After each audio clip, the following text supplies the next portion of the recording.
Hello members. Today I want to talk about the Enclave within Fallout 76, its very consistent themes, and why they could potentially return back into Appalachia. There are multiple Fallout 76 lore videos on the internet. Sometimes there's multiple videos talking about Jet, but I don't see a lot talking about the 76 Enclave. Their purpose, what they do, and how different they are compared to the rest of the Enclave facilities. Seeing how much time I put into Fallout 76, and I guess the person online that makes Enclave edits, I think I could talk about the subject, at least. A quick disclaimer before we begin. No, I don't use Wikipedia for all my research. I play the game for my research. There are certain themes and subjects about this Enclave that the Wikipedia page of course glances over. So today, we're going to talk about it.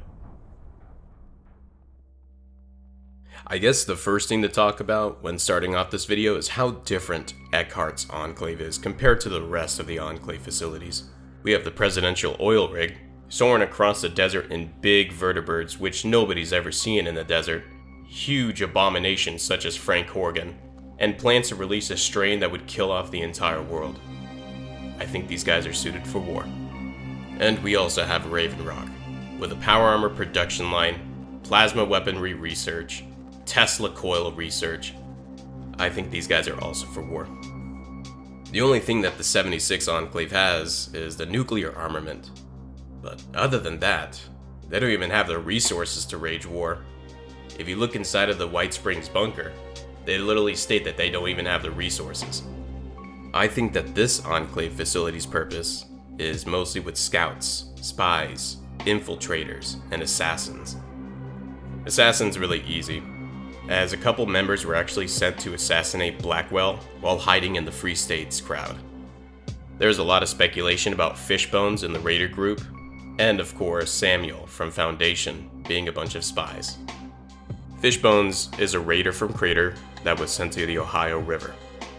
Meg was afraid of Fishbones for his tactics and the way that he would run the group, so much so that she actually basically sent him to the Ohio River. And unlike most raiders, Fishbones is more formal. He can talk to you casually, in such a monotone voice. Almost like he was something before or even after the war. The real killer about him being a spy is actually wearing Enclave under armor, as there's not a lot of bodies of Enclave members out in the wasteland, unless it's dead in a cave full of Deathclaws. Very hard to get.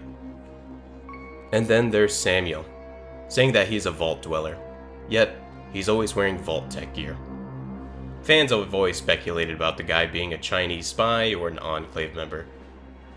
But no matter how many times we question him, vault suit, where's your Pip-Boy, where's your vault, what number was it, he can't even give you a straight answer. So a lot of speculation on that guy as well. Now we have to talk about how the Enclave infiltrates factions in Appalachia. Of course, there's the members that infiltrated the Free States in order to get very, very close to Senator Blackwell for an assassination. And we also have the responders. On one of the terminals in the White Springs bunker, Senator Blackwell has this to say about the responder group. White Spring automated recording 2.9.6. So, what have our scouts found thus far, Major? Is there anything left up there? A few good leads, Mr. Secretary. It seems a collection of firemen, policemen, and doctors have started organizing.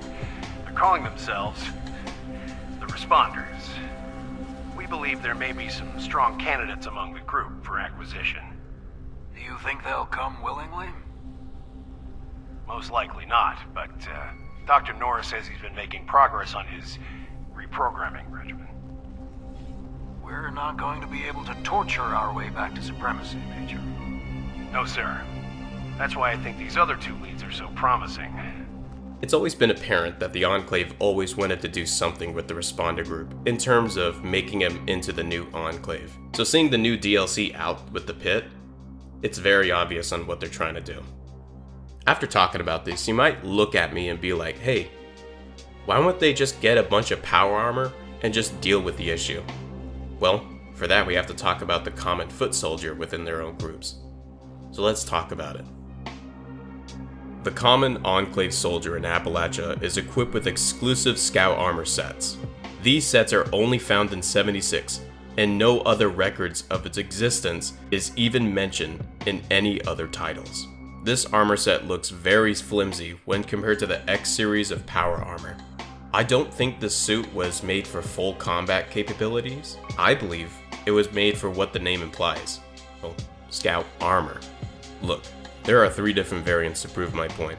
The camouflaged variants are used to work in deep forest and urban-like environments. Then we have the covert scout armor, which as the name implies, was used probably for well dark and stealthy missions. These armor sets mainly serve a purpose for small, recon stealth missions. But you might be asking yourself, then why do we see people using X01 in the game? Well, let's take a look. When we finally see X01 in game, you may notice a difference.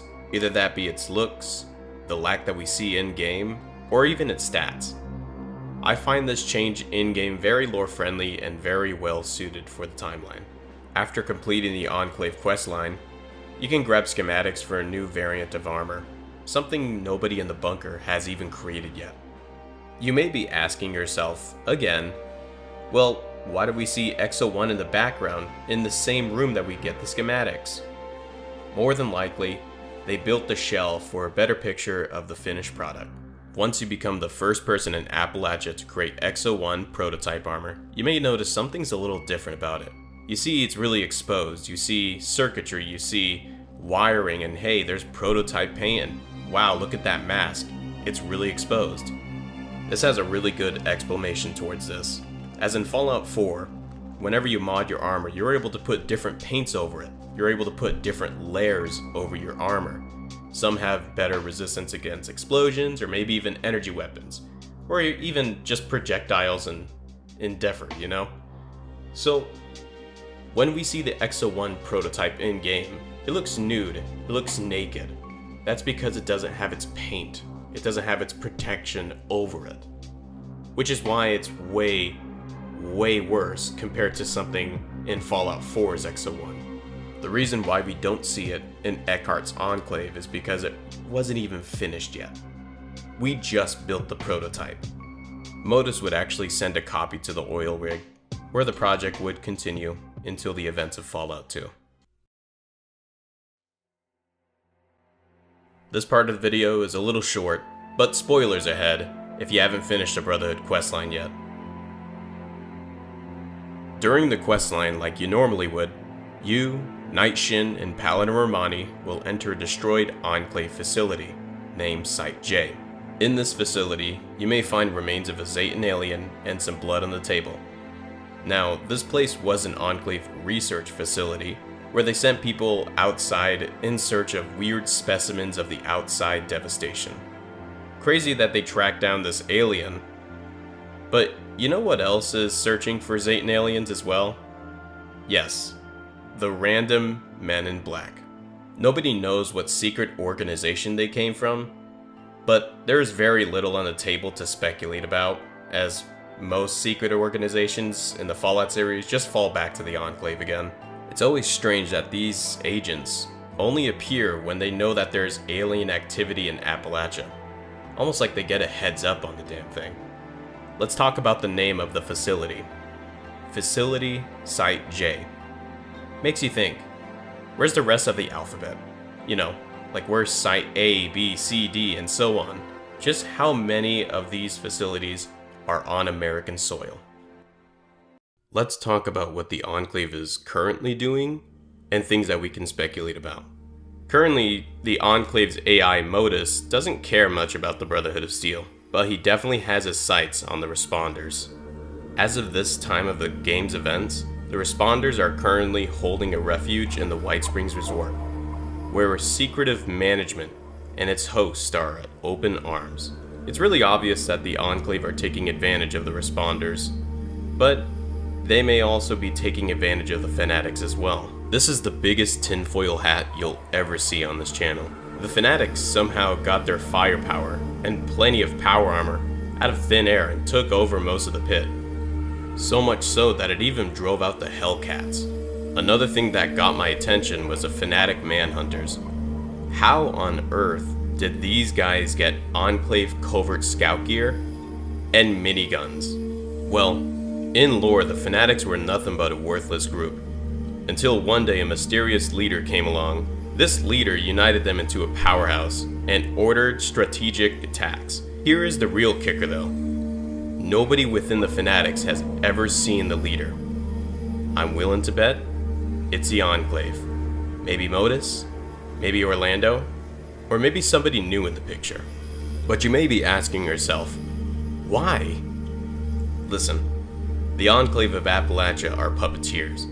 They manipulate what's going on behind closed doors, especially with systems and governments, like the old America. I feel as if this Enclave leader is trying to have war between the fanatics and the responders. So the responders would be less sustainable when they are on active expeditions all the time. Kind of like what Lord Palpatine did in Star Wars. A hidden identity, supplies that just came out of thin air, and a conflict that'll keep everybody at their toes. Okay, off with the tinfoil hat. Let's talk about the final part of the video. I hope this will lead to a final conclusion on our speculation of the Enclave's intentions and whereabouts. It would be great if the final update was themed around the Enclave and all these speculations that we've had through the years of updates. Maybe all finally adding up into one final conclusion. What do you guys think? Do you think that the Enclave still has scouts on the whereabout? How many people in Appalachia are still remnants? Do you think Modus still has plans for the responders? And what do you think he will do? How many facilities are still out there if we just found Jay? Let me know about your comments down below. I'm very glad I was able to make such a video like this, compiling all the lore, all the speculation, all the theories, all into one compact package. I hope I'm able to make content like this in the future if you guys would like, seeing as there's a very lack of 76 content. Yes, 76 isn't the best Bethesda game, but it is still a Bethesda game, still full of lore and content to explore that I don't see many people tap into. Thank you so much for watching.